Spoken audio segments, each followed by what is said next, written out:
Residents of Weise Road in Bull Bay, St. Andrew are being urged to leave their homes and take refuge in a government shelter at the nearby St. Benedict's Primary School. Member of Parliament Juliet Holness issued the call following the severe flooding the residents faced after the nearby Chalky River burst its banks, turning the roads into a river. Kirk Wright tells us more.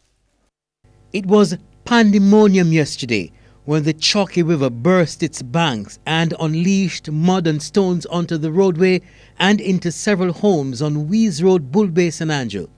The waters barged into homes, depositing in some instances up to 7 feet of mud. In some houses, the mud reached close to light bulbs on the walls. These boys, approximately 4 feet tall, had to adjust their height to avoid touching the ceiling.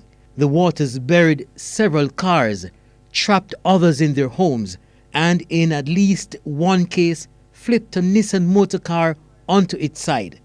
One resident resorted to tying his vehicle onto his grill.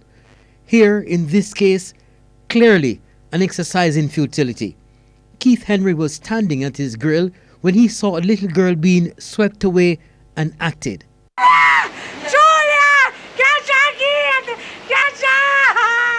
When you managed to get a hold of her, was she conscious? Tell us the state that she was in. Was she bleeding? What happened? Yeah, she was bleeding because she got an injury on her finger. And she was panicked because she told me that she gave me one story and this morning I get to understand that it wasn't like that. So she's a kid, she panicked and all of those things. This is the third time since the recent rains that the river has burst its banks and affected the residents. Can't even explain. So multiple, everything gone.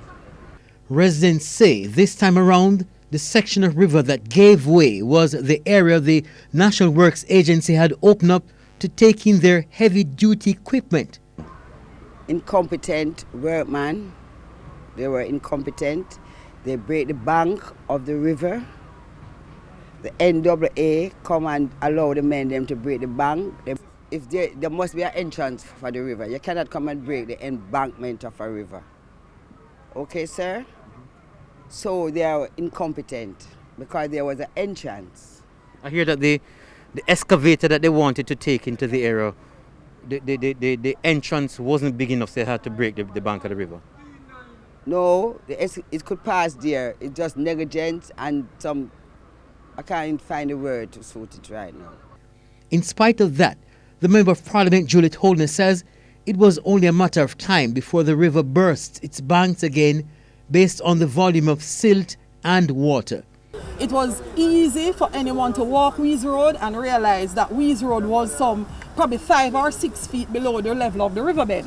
And it therefore means if all we are doing is having silt or sand backed up against the side, and what they call the grind, or what persons would understand if you use Gabion basket, they know what that is. It's a meshing with stone inside it. It is very low in spaces, and in many places the stones have been removed over the years. By whom? Residents would be able to explain where that happens. I've noticed it both at 8 miles, like most of the grind is gone at 8 miles, almost all of it. Mrs. Holness says she's waiting on professional advice for permanent fix. I really need for some indication to be given as to the geologists, the engineers, the technical persons, their appreciation of what is the plan and exactly how we are going to remedy the situation at the Chalky River. It's very hard to fathom the damage that's been done here on Weise Road, but certainly it's in the billions. Work has already started to remove the dirt and stones on the road, but certainly that will take lots and lots of money and lots of time.